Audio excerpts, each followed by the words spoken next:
డబ్బు, అనారోగ్యం, ఉద్యోగం, వ్యాపారం, అప్పులతో బాధపడుతున్నారా? మీకోసమే లాంచ్ యువర్ ఫ్యూచర్ ప్రోగ్రామ్.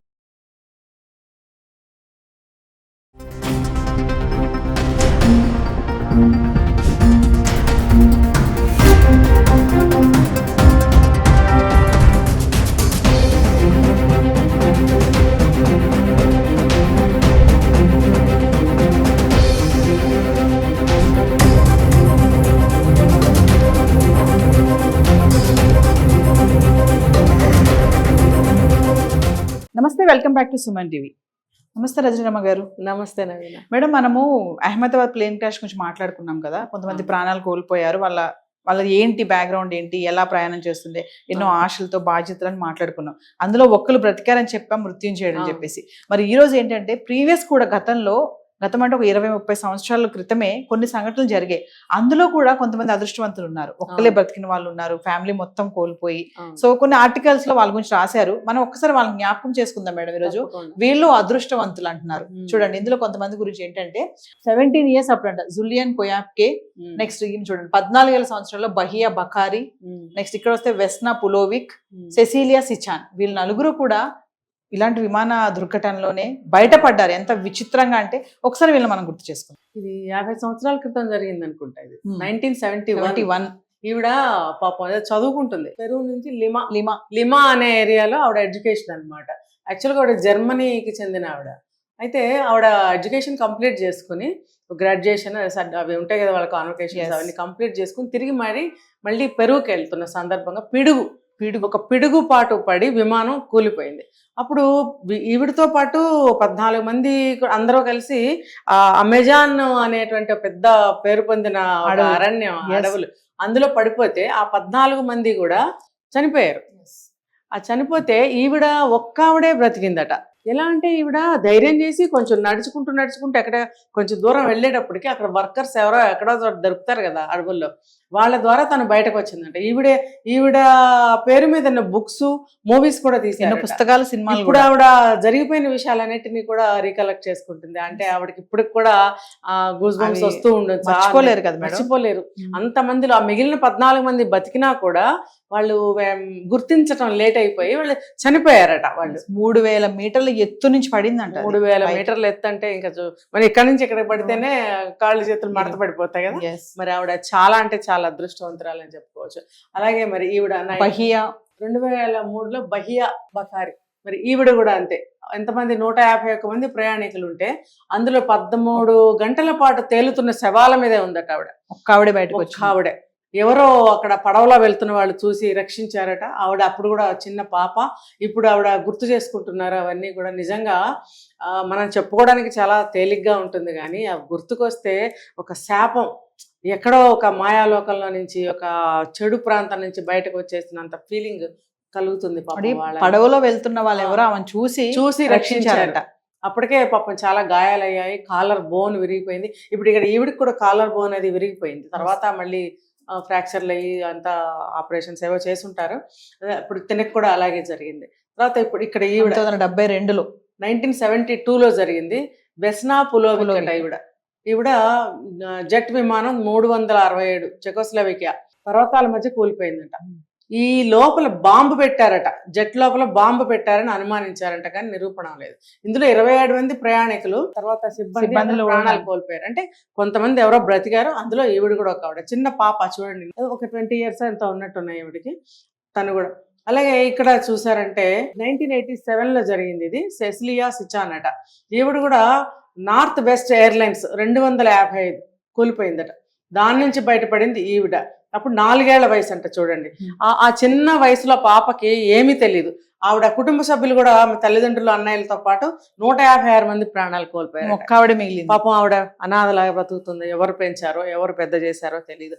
అంటే ఎప్పటి నుంచి చూసుకున్నా కూడా ఈ విమాన ప్రమాదాలు అనేవి జరుగుతూనే ఉన్నాయి. ఎంతమందో అనాథలు అయిపోయారు. వీళ్ళందరూ కూడా మేడం, అంటే మనం అదృష్టవంతులని అనుకోవచ్చు కదా. అదృష్టవంతులే, కానీ కుటుంబ సభ్యుల్ని కోల్పోయారు. కుటుంబ సభ్యుల్ని కోల్పోయి ఒంటరి జీవితాలు, అనాథ జీవితాలు, ఎవరి పంచనో వెళ్ళి, ఎవరి దయాధర్మాల మీద ఆధారపడి చదువుకుని పెద్దవాళ్ళు అయ్యి, ఇంకా నయమని చెప్పుకోవాలి వీళ్ళు ఆ కంట్రీస్లో వాళ్ళు. మనకి ఇక్కడ ఎంతమంది సహాయం చేస్తారు, ఎంతమంది ఆదుకుంటారు, నేనున్నానని చెప్పి పెంచి ఇంత వాళ్ళని చేసి ఇప్పుడు ఈవిడ పిహెచ్డీలు ఇవన్నీ చేశారంట ఇందులో ఈవిడ. మరి ఆవిడ ఆ స్థాయికి ఎలా వచ్చారు? అలా చూసుకుంటే వీళ్ళు చాలా స్ట్రాంగ్ మైండ్ అని చెప్పుకోవచ్చు. ఒంటరి పోరాటం చేసి కూడా సక్సెస్ అయిన వాళ్ళల్లో వీళ్ళు మెంబర్స్ అని చెప్పుకోవచ్చు. అంటే మేడం, అంటే ఇలాంటి సంఘటనలు జరిగినప్పుడు మెంటల్లీ చాలా చాలా వాళ్ళు డిస్టర్బ్ అవుతారు కదా. ఇంకా చిన్న వయసు పిల్లలు అంటే వీళ్ళు కోలుకోవడానికి ఇంకా సమయం పడుతుంది. వాళ్ళు భయపడితే వాళ్ళు బ్రెయిన్ అప్సెట్ అవ్వచ్చు, ఒక్కొక్కరికి కాళ్ళు చేతులు బిగుసుకుపోవచ్చు, అవి ఎప్పటికీ కూడా ఇదవ్వకపోవచ్చు, నరాలు ఇదైపోయి అలా రకరకాల హెల్త్ ప్రాబ్లమ్స్ వస్తాయి. ఇప్పుడు ఇక్కడ కూడా ఈ అమ్మాయికి చూసామంటే వెస్నా పులోవిక్ అనే అమ్మాయి ఎముకలు, వెన్ను, కాళ్ళు, కటి భాగాలు విరిగాయంట. ఏమంటే విమాన తోక భాగంలో ఒక ఫుడ్ కార్ట్ పక్కన ఇరుక్కుపోయింది. మంచుతో కప్పి ఉన్న అడవిలో పడిపోతున్నప్పుడు అరుపులు విని రక్షించారంట. ఈమెకి ఎముకలు, వెన్ను, కాళ్ళు, కటి భాగాలు విరిగిపోయాయంట. అయినా బ్రతికి గిన్నెస్ రికార్డులకి ఎక్కిందంట. అంటే వీళ్ళందరూ కూడా మనకి రోల్ మోడల్స్ గా కూడా తీసుకోవచ్చు. అంటే ధైర్యంగా నిలబడి ఒంటరి పోరాటం చేసి ఒక స్థాయికి వచ్చిన వాళ్ళని కూడా చెప్పుకోవచ్చు.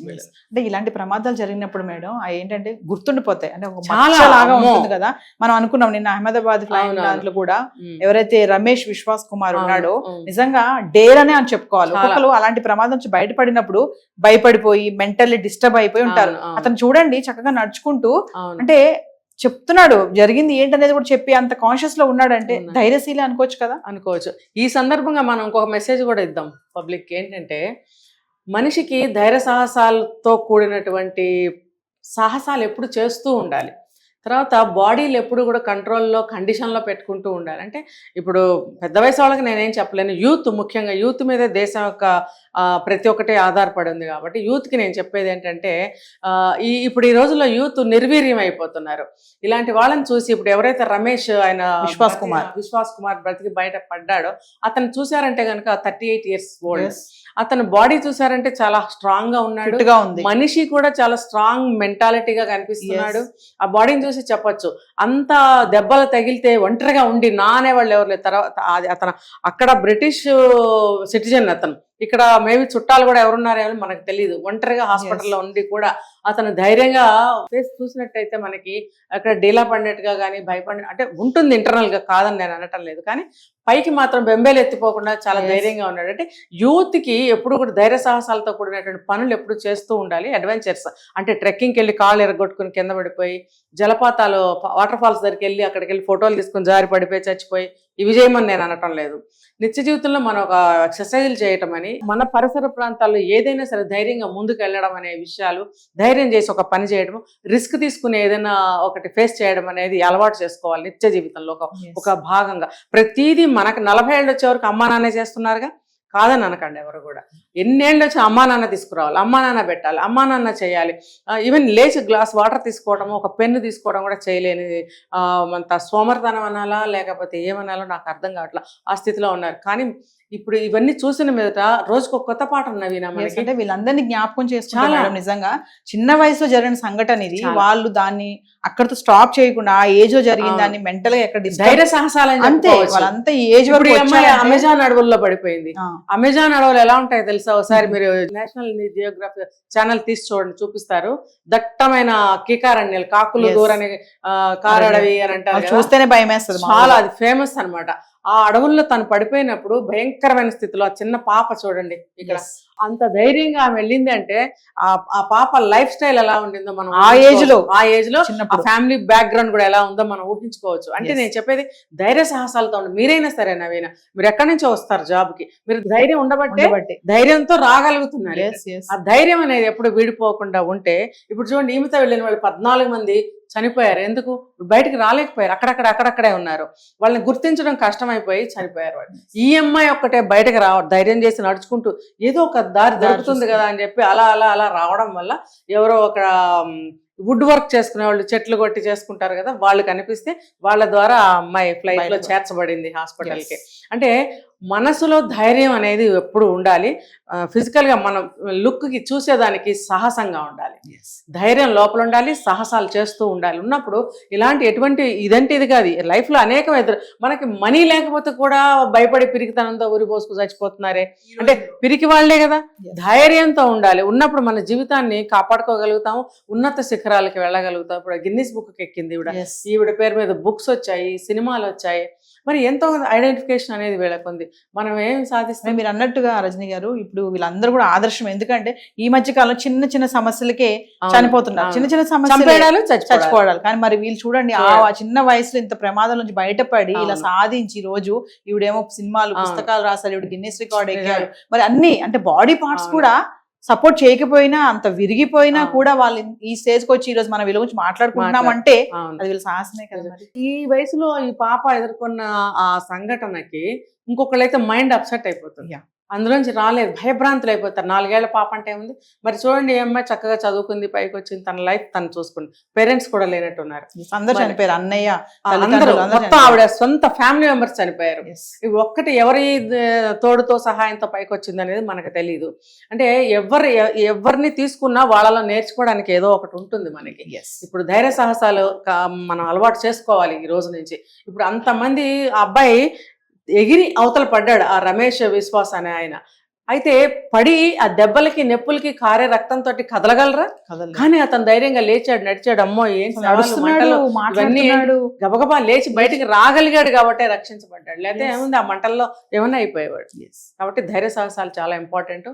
మనం ఇలాంటివి చూసినప్పుడు వీళ్ళని రోల్ మోడల్స్ గా తీసుకొని మన లైఫ్ స్టైల్ని మార్చుకోవాలి. కానీ ఆ డ్రగ్స్ తీసుకుని, మాదక ద్రవ్యాలు తీసుకుని నిర్వీర్యం అయిపోద్దని యువతకు నేను హెచ్చరిస్తున్నాను. Thank you madam.